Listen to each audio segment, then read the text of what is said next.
Augusta Calthorpe heard the words through a door that had not closed properly. And she did not move. She sat at a dinner table set for two. A white soup cooling in a bowl before her, candlelight steady on silver she had polished by instruction for 23 years. And she heard her husband discuss the date on which she would be taken away. His voice was low and pleasant, the voice he used with tradesmen and doctors and men he intended to manage. The doctor's voice was lower still, accommodating, the voice of a man being paid to agree. Augusta heard the phrase, increasing nervous symptoms, and recognized it as a description of a woman she had never met. She heard the phrase, commitment certificate, and understood. With a clarity that arrived not as shock, but as the final piece of a picture she had been looking at for 2 decades without seeing the frame, that her husband had finished deciding something. She picked up her soup spoon. When Roderick returned to the table 5 minutes later, smoothing his coat, offering some pleasantry about Pell's tiresome habit of calling without notice, Augusta was smiling. She asked whether he would like more claret. He said he would. She poured it herself. That was the last ordinary evening at Halnaby House. Sir Roderick Calthorpe, Viscount Halnaby, was 51 years old and had been, for the whole of Augusta's adult life, the primary fact of her existence. She had married him at 24, the year after her first betrothed died of a fever that took him in a week. Leaving her stunned and grateful for the arrangement her father pressed forward before grief could make her inconvenient. Roderick had been handsome then, or at least capable of appearing so in candlelight, and he had wanted her fortune more than he had wanted her, a distinction she had not understood at 24 and had spent 23 years learning to name.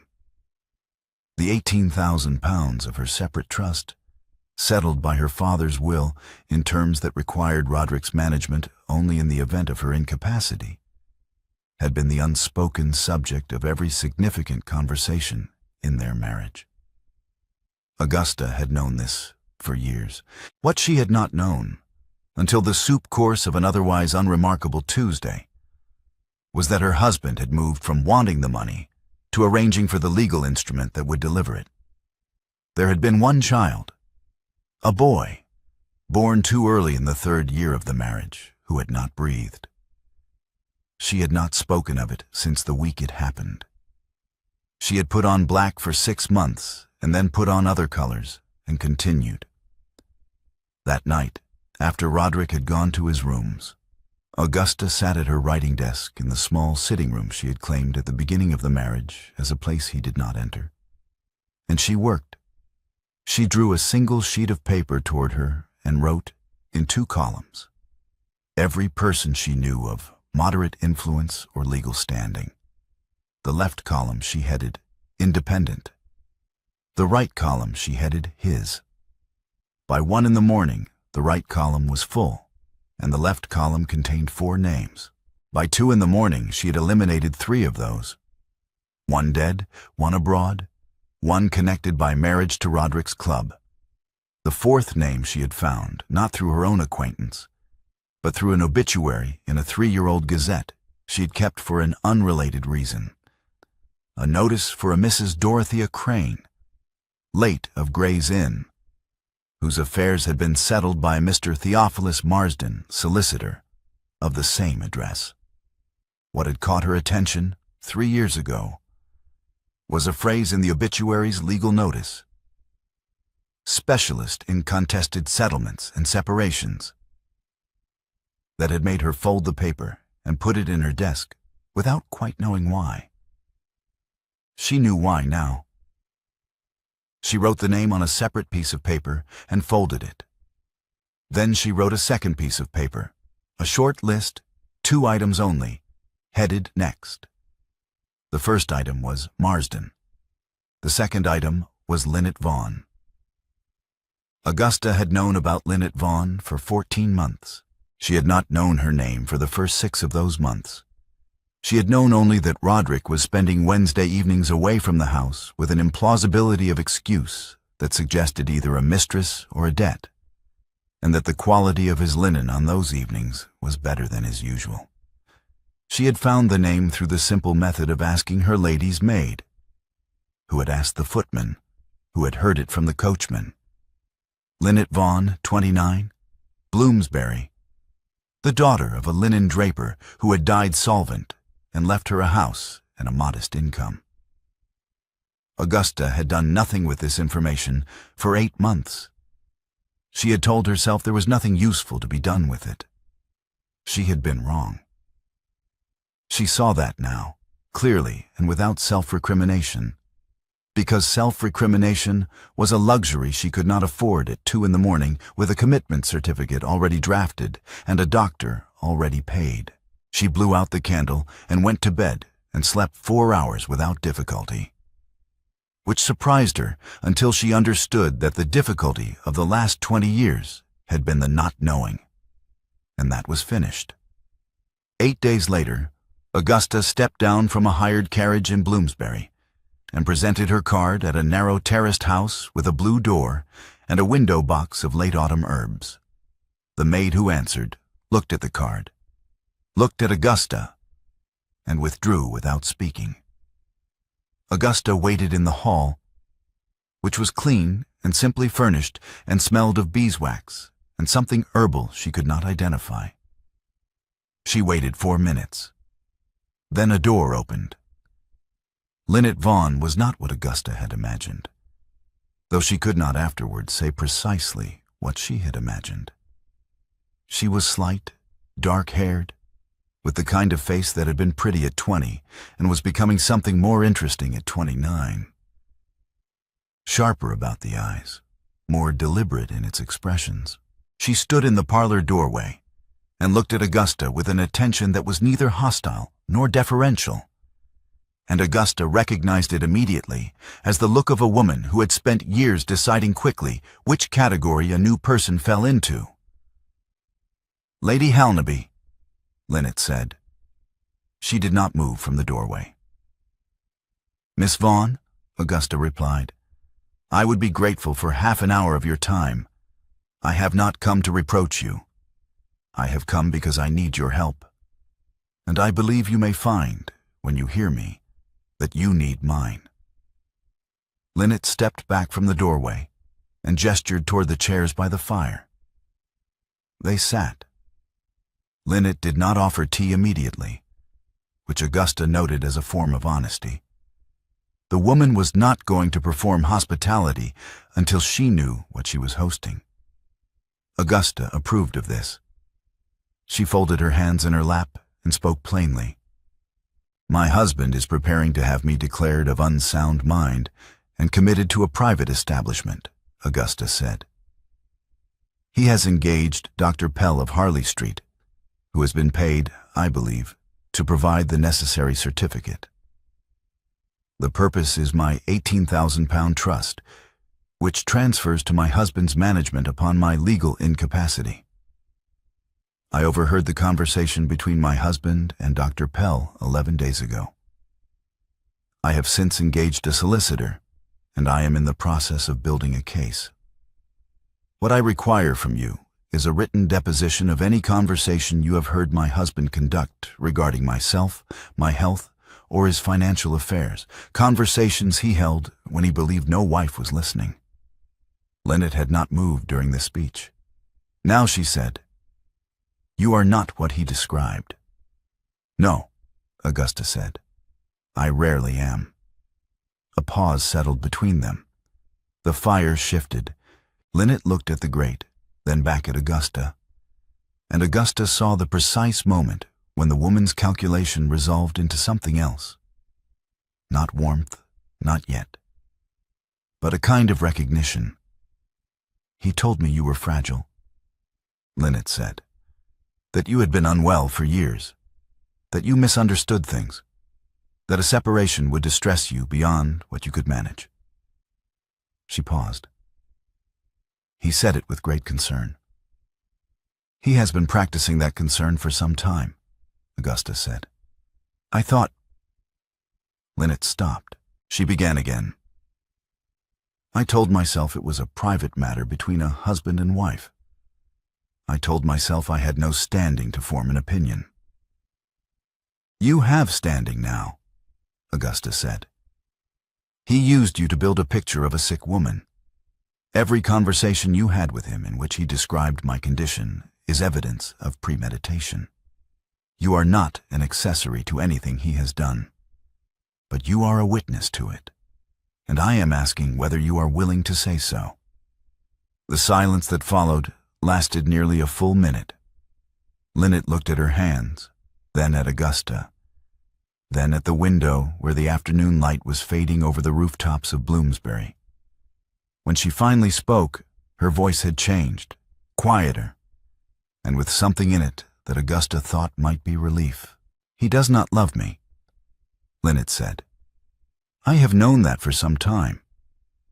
I told myself it did not matter. She paused. It turns out it mattered a great deal. Then we are both women who told ourselves something that was not true, Augusta said. And we are both, as of this afternoon, finished with that. The tea arrived. They drank it. The conversation ran another hour and 40 minutes, and by the end of it, Augusta had what she had come for, Linnet's agreement to provide a full written deposition. And something she had not expected, which was the beginning of a respect for this woman that had nothing to do with the circumstances that had brought them to the same parlor. The following afternoon, Augusta called at Gray's Inn. Theophilus Marsden's chambers were on the second floor of a building that smelled of old paper and coal smoke, and he received her in a room lined with case files that had been organized with a precision she found immediately reassuring. He was a tall man, lean and slightly angular, with gray beginning at his temples and a stillness about him that suggested he had long ago stopped using movement to fill silence.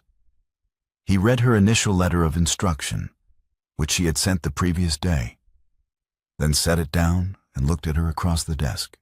You understand, he said, that a petition for separation on the grounds of fraud and conspiracy to commit will require evidence of a standard that most London firms would decline to pursue against a Viscount. I understand that, Augusta said. That is why I am not at a London firm. I am here. He considered this. I should tell you what the case will cost me if it proceeds, he said. My daughter is recently betrothed to a young man whose family moves in your husband's circle. If I take this case publicly, that connection becomes untenable. My standing in the inns has been built on 25 years of careful practice. Cases that were right, but not costly. This case is different. I may lose clients. I may lose the inns entirely if the opposition moves against me. Augusta looked at him steadily. And? He answered without hesitation. And I will take it, Theophilus said. I want you to know the cost, because I am not taking it without knowing it myself. But I have been doing small versions of this work for 25 years. And I think the reason I have been doing small versions is that I was waiting to be capable of the real demand when it arrived. He picked up his pen. It has arrived. Tell me everything, from the beginning. Augusta told him. She spoke for 2 hours without notes, and he wrote without interrupting. And by the time she finished, the room was dark, and he had lit the lamp on the desk, and the fire had been built up twice by a clerk who moved quietly and asked no questions. You will not return to Halnaby House, Theophilus said when she finished. No, Augusta agreed. Where will you stay? I have identified a hotel in Marylebone. My husband does not go to Marylebone. She paused. I will write him a letter this evening telling him I am visiting my cousin in Kent. He will believe it for at least 2 weeks, possibly 3. He thinks I have no reason to run. He is not accustomed to women who make lists, Theophilus said, and something in his tone was not quite dry and not quite warm, and was entirely, she thought, the voice of a man who meant what he said. She moved to the hotel that week. She wrote Roderick a pleasant letter about Kent. She slept, for the first time in 11 days, without waking before dawn. The work began in earnest in the first week of December. Augusta, Linnet, and Theophilus met on Tuesdays and Fridays in the Gray's Inn chambers, seated around the central table with the case files arranged between them. The first order of business was Linnet's deposition. 14 pages of handwritten testimony covering 9 months of conversations, dates, and locations, noted with a precision that surprised Theophilus and did not surprise Augusta, who had recognized from the first afternoon that Linnet Vaughn's mind worked in columns as naturally as her own. The deposition contained, among other things, 3 separate occasions on which Roderick had described Augusta's health to Linnet in terms that directly corresponded to the language used in the draft commitment certificate, language that, Theophilus pointed out, was too specific to be coincidental. It contained a reference to Dr. Pell by name in a conversation that had taken place 8 months before Augusta overheard the study conversation, establishing premeditation. And it contained a passage in which Roderick had discussed, in terms he clearly considered private, the precise mechanism by which Augusta's trust would transfer to his management upon her incapacity. A passage Linnet had recorded word for word because, she told them, something in the specificity of it had made her uneasy in a way she had not understood at the time. "You wrote it down the same night?" Theophilus asked. "The same night," Linnet confirmed. "I did not know why. I only knew I wanted to have it." The bank records came next. Theophilus had a contact at the institution through which Dr. Pell conducted his practice accounts, and through a process Augusta did not ask him to detail, he obtained a record of 3 payments made over 6 months, substantial, regular, and entered in the ledger under a description that was almost insultingly vague. The payments corresponded precisely to the dates on which the commitment certificate's preliminary paperwork had been drafted. The certificate itself arrived in the 3rd week, delivered by a clerk named Hobson who had worked in Dr. Pell's office for 7 years and who appeared in Theophilus's chambers one Tuesday afternoon with an envelope inside his coat and an expression of a man who had been waiting to do something and was relieved to finally do it. He set the envelope on the table, accepted a cup of tea, and told them that Theophilus had helped his mother secure her widow's pension 4 years ago when the pension office had refused her claim on a technicality, and that he had been looking for the opportunity to be useful ever since. The unsigned commitment certificate named Augusta by title and described, in the careful language of medical authority, a woman given to irrational fears, disordered speech, and an inability to manage her own affairs. A description so remote from the woman who sat reading it across the table that Augusta set it down after the first paragraph and looked at the wall for a moment before picking it up again. It was in that 3rd week, on a Friday afternoon when the light had gone early and the chambers were lit by lamplight, that Augusta's hand trembled slightly as she reached for her gloves at the end of the session. She was not aware of it until she noticed that a small glass of brandy had appeared on the table within her reach, placed there without comment, without announcement, while Theophilus was reviewing a file and had apparently not looked up. She looked at the glass, then at him. He was still reading. She had mentioned in a conversation 2 days earlier that brandy steadied her hands when they were unsteady from fatigue. It had been a passing remark, incidental, offered in the context of something else entirely. She had not expected it to be remembered. She drank the brandy. She put on her gloves. She said good evening and left. On the stairs she stopped for a moment and stood very still with her hand on the banister. And then she continued down, over those weeks. The formality between Augusta and Linnet had been dissolving in the way that formality does when 2 people are engaged in something real. not through any particular declaration or confidence, but through the accumulation of small moments. A look exchanged when Theophilus made a dry observation, a shared impatience with a particular form of legal language that required the same clause to be stated 4 times in succession. The afternoon Linnet arrived with her hair not quite right because she had walked fast in the wind and had not stopped to correct it, and Augusta did not mention it, and Linnet noticed that she had not mentioned it and said, without looking up from the file she was reading, "Thank you." By the 5th week, they were taking tea alone together in the small room off the chambers, without any legal pretext for the meeting, simply because the work had made them people who had things to say to each other. It was Linnet who found the thread that changed the shape of everything. She had been following a rumor, the kind of rumor that exists at the edges of social circles, never quite spoken directly, referred to in the past tense and in low voices. A woman in Bristol, 3 years earlier. A husband of good standing. A doctor. Linnet had heard the edge of it from a woman she knew socially, and had pressed carefully until she had a name. Mrs. Mary Holloway. And a location, which was not Bristol at all, but a private asylum in the West Riding of Yorkshire. Linnet traveled alone, telling neither Augusta nor Theophilus until she had something definite to bring back. She was gone 4 days. When she returned to the chambers on a Thursday morning, she set her coat and hat on the chair by the door with a deliberateness that made both Augusta and Theophilus look up. And she sat down at the table and placed before them a folded document with a witness seal.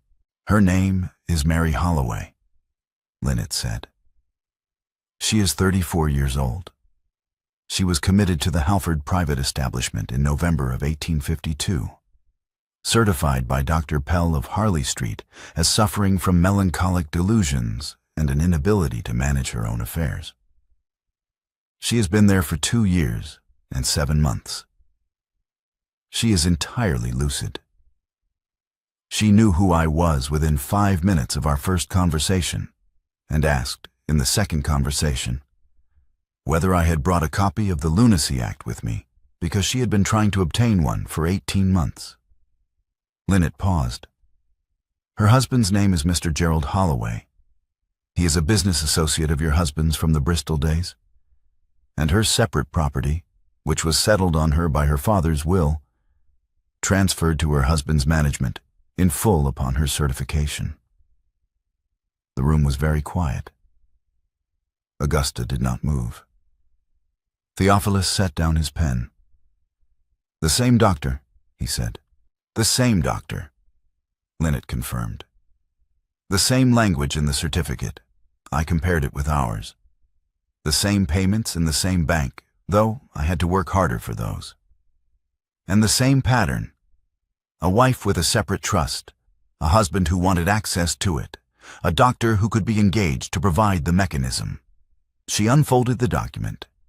"This is Mary Holloway's deposition, witnessed by the asylum's own chaplain, who agreed to witness it because he has been troubled by her case for 2 years and had no legal avenue available to him until I provided one." She began to read. Her voice was steady and clear, and she read every word, and the words described 2 years and 7 months of a lucid woman inside walls she had not chosen, writing letters that were not sent, requesting legal counsel that was not provided, asking questions that were answered with sedatives. Augusta listened without moving. When Linnet finished, she placed the document on the table and folded her hands on top of it. Theophilus stood and went to the window. He stood there for a moment with his back to them, looking out at the gray December courtyard of Gray's Inn. Then he turned around. "This is no longer a petition for separation," he said. "It is a criminal conspiracy, and it has been running for at least 3 years, and it involves at minimum 2 husbands, 1 doctor, and a pattern of conduct that the College of Physicians will not be able to ignore when it is placed before them with documentation." He came back to the table and sat down. I need to tell you both what this means for the strategy, and I am not going to soften it. We cannot move on the separation alone. We must file simultaneously on 4 fronts: the separation petition, which we already have; a habeas corpus application for Mrs. Holloway, which I will draft this week; a criminal complaint naming Pell, your husband, and Holloway for conspiracy to defraud; and a formal complaint to the College of Physicians requesting Pell's suspension pending inquiry. We file all 4 on the same day, before your husband can reach Pell and have him alter records. If we move on one without the others, one without, Roderick will have time to manage the story. When? Augusta asked. 6 weeks, Theophilus said. Possibly 5. I need to draft the habeas application and the criminal complaint from scratch, and both must be airtight before they are filed. The separation petition is nearly complete. The college complaint will take me a day. He looked at her directly. It will be a great deal of work. I am aware of that, Augusta said. I have not finished, he said. Mrs. Holloway must be freed before the dinner. Augusta looked at him. What dinner? Your husband sent you a birthday dinner invitation 2 months ago, Theophilus said. Your place is still set at his table. You are going to accept it. The quiet that settled then was of a different kind than any that had come before it. Augusta looked at the document on the table, then at Theophilus, and understood what he was proposing. You want to use the dinner, she said. I want you to use the dinner, he said. It is your dinner. It is your house. It is your marriage he attempted to destroy, and your name he intended to commit to an asylum, and your trust he was prepared to steal. The dinner is where you end it, in front of every person in that room who will spend the rest of their lives knowing what they witnessed. He paused. If you want it to end that way. Augusta looked at Linnet, who was watching her with an expression that was not quite a smile, but contained the possibility of one. Yes, Augusta said. That is exactly how I want it to end. The Bristol Discovery doubled the work, and the work was already considerable. Theophilus drafted the habeas corpus application and the criminal complaint simultaneously, working across a desk that was never clear of paper, while Augusta cross-checked every date in Pell's records against her own household accounts. A task that required her to sit with 5 years of domestic ledgers and trace, entry by entry, the pattern of Roderick's expenditures in the months surrounding each of the doctor's visits. The pattern, when it emerged, was exact. The 10th week was the hardest. It was a night in mid-January, the kind of cold that made the streets outside the hotel feel like another country. And Augusta sat in her room with a candle and a copy of the draft habeas petition and worked a calculation she had been avoiding. She took the date of the study conversation, the date the commitment certificate had been drafted, the rate at which such proceedings typically moved, and she arrived at an answer. 18 months, perhaps 20. That was how long she had had. That was how close she had come to being Mary Holloway. She sat with that for a while. Then she put on her coat. She arrived at the chambers at 11:15. The building was dark except for the light in Theophilus's window. His clerk, Sims, was still at the outer desk and let her in without surprise, which told her this was not an unusual hour for the work to continue. She went through to the inner room. Theophilus looked up from the petition draft.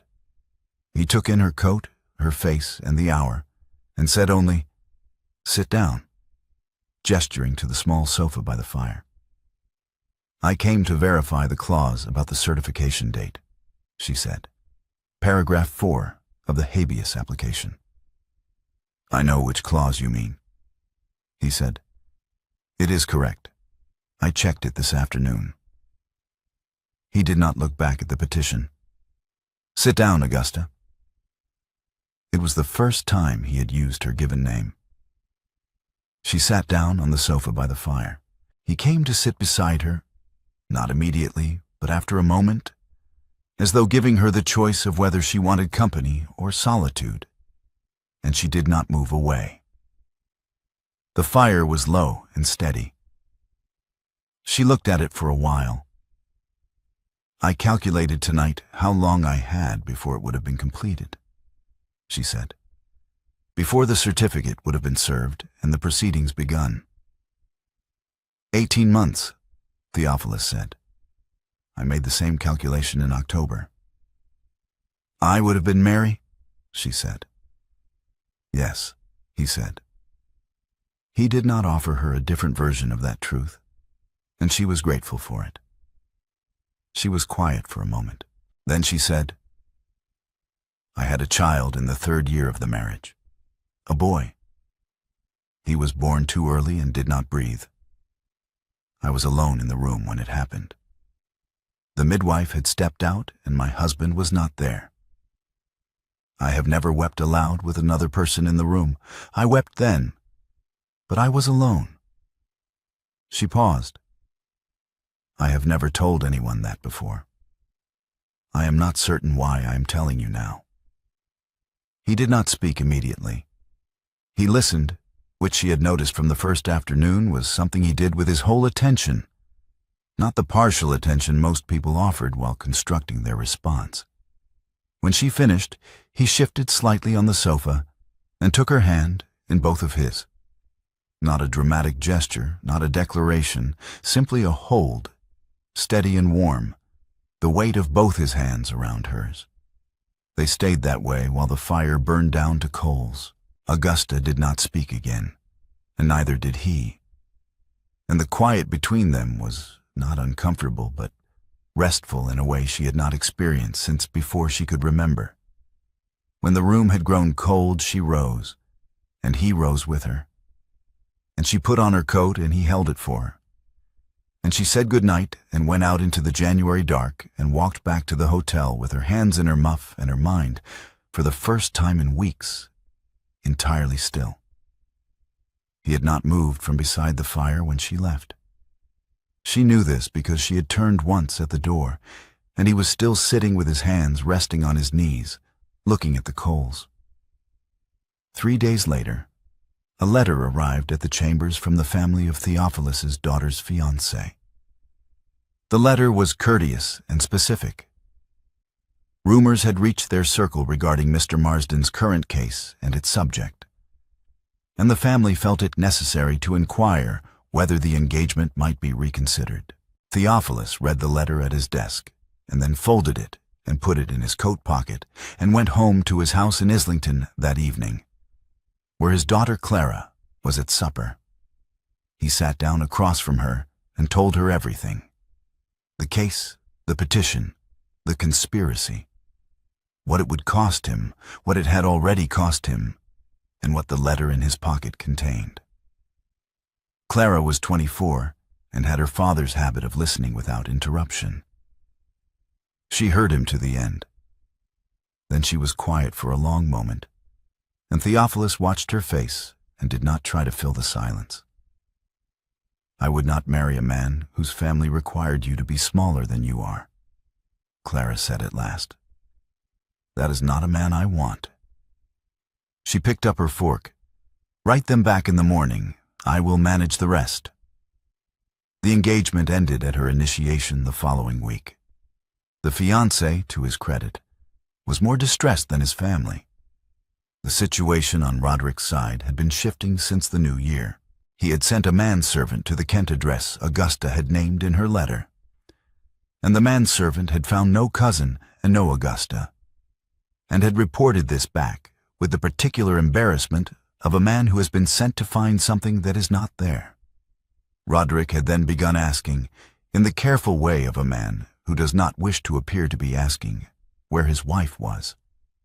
His aunt, Lady Branscombe, a formidable woman in her early 70s, who had strong opinions about the proper conduct of marriages and the improper conduct of wives, called at the Gray's Inn Chambers one Thursday afternoon and was received by Theophilus in the outer room.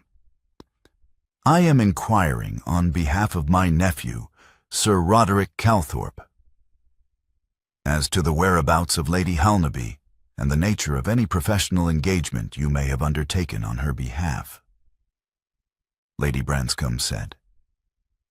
She delivered this with the authority of a woman accustomed to receiving answers. "The matter is privileged, Lady Branscombe," Theophilus said pleasantly. "I am not at liberty to discuss it. May I show you out?" Lady Branscombe looked at him for a moment, with the expression of someone recalibrating. "You are aware," she said, "that my nephew has considerable influence in legal circles." "I am aware of a great many things," Theophilus said, and opened the door.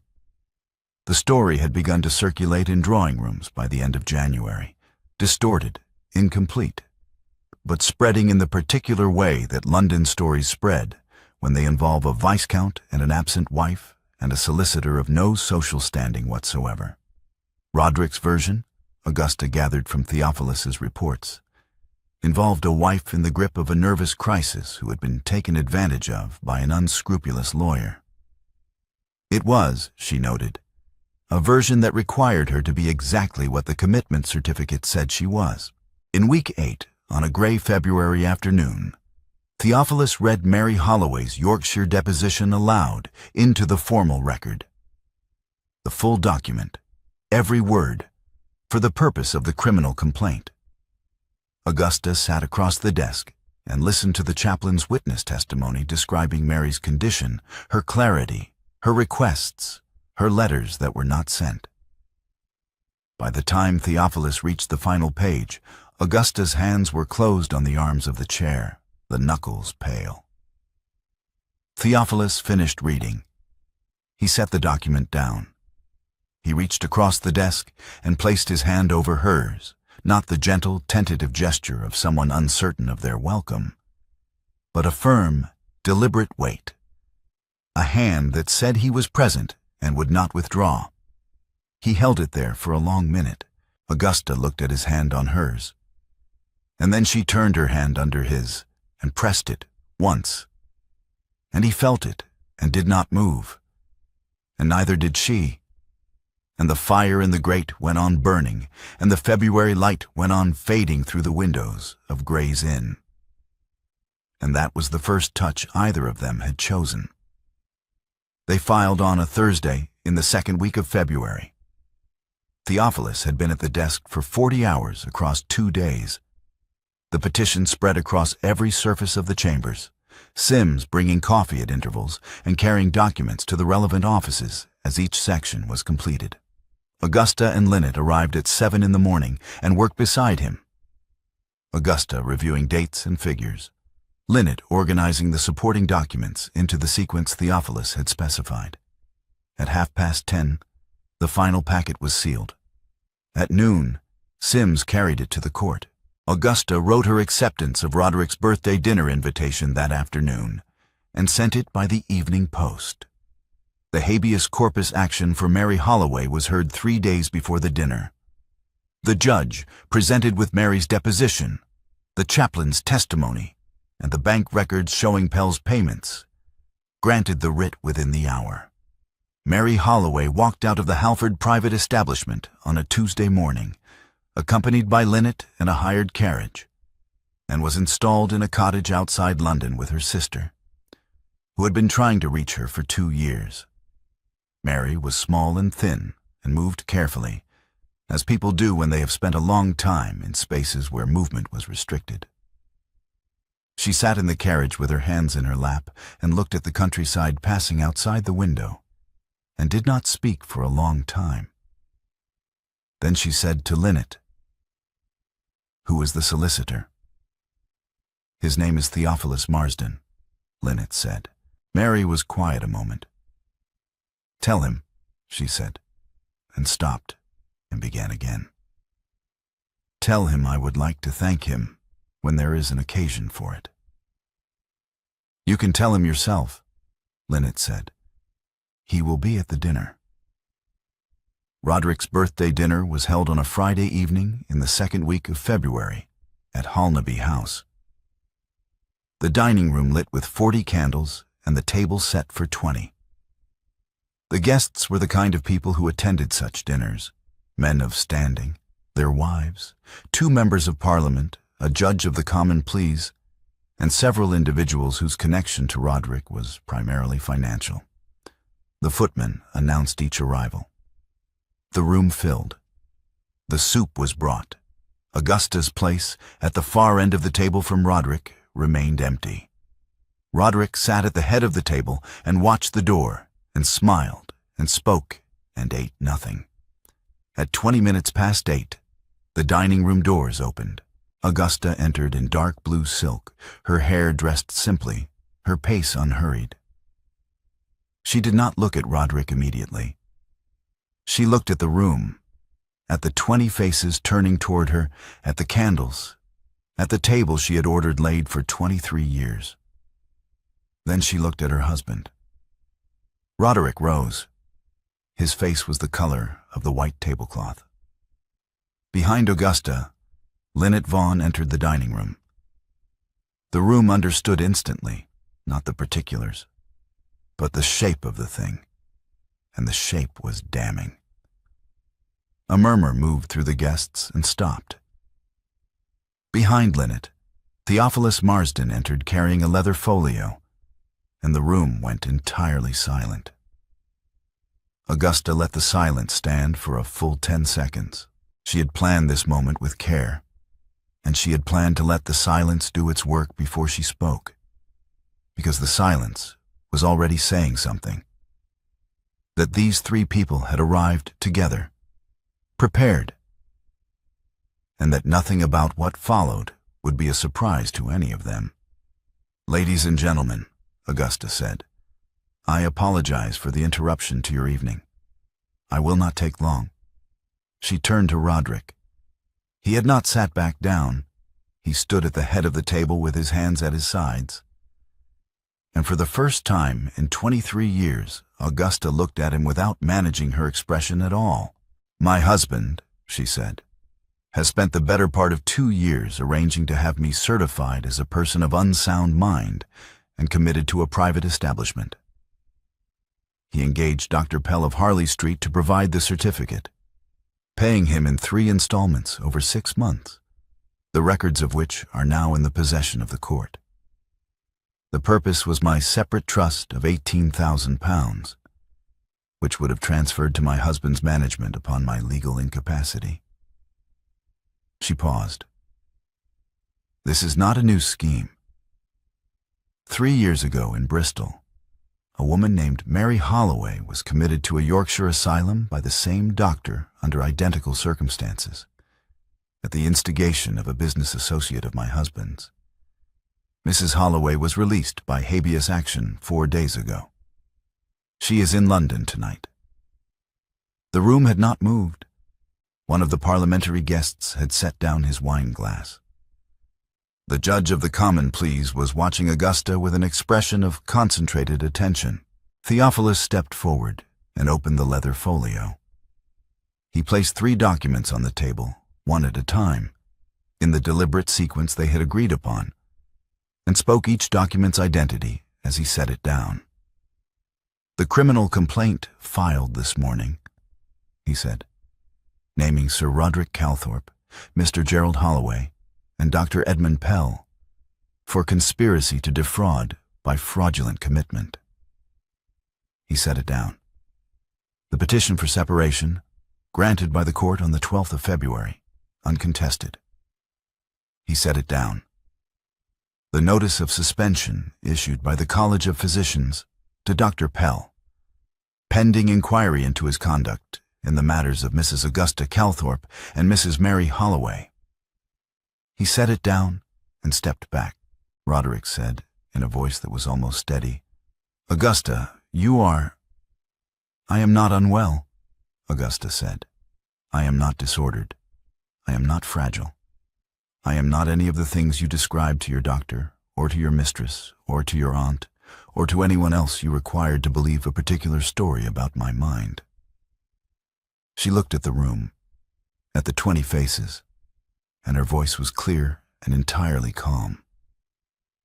I did not come here this evening for an apology.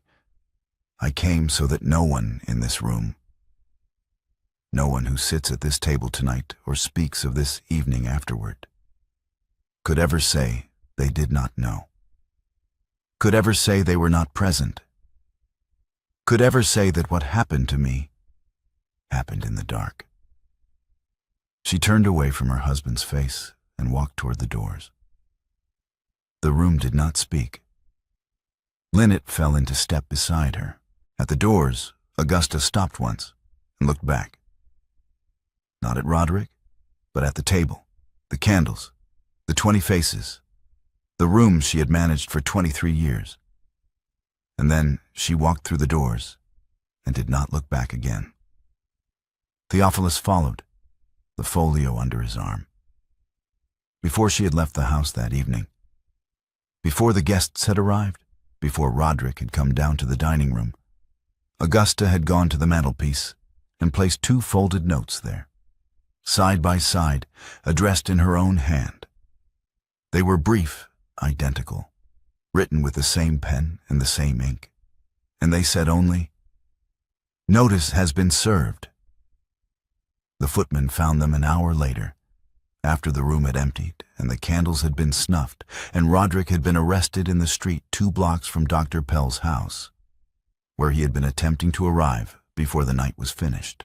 The footman held the 2 notes in the lamplight for a moment, then placed them on the salver and carried them to the butler, who did not know what to do with them. And so they remained on the salver in the hall of Halnaby House until morning, when the solicitor's clerk arrived to take possession of the house's documents, and took them as well. The morning after the dinner, Augusta arrived at the Gray's Inn chambers at 9 o'clock to find Theophilus already at the desk, but not working. He was sitting with a cup of tea and no papers in front of him, which was the first time she had seen him at that desk without papers in front of him. And it made the room look different.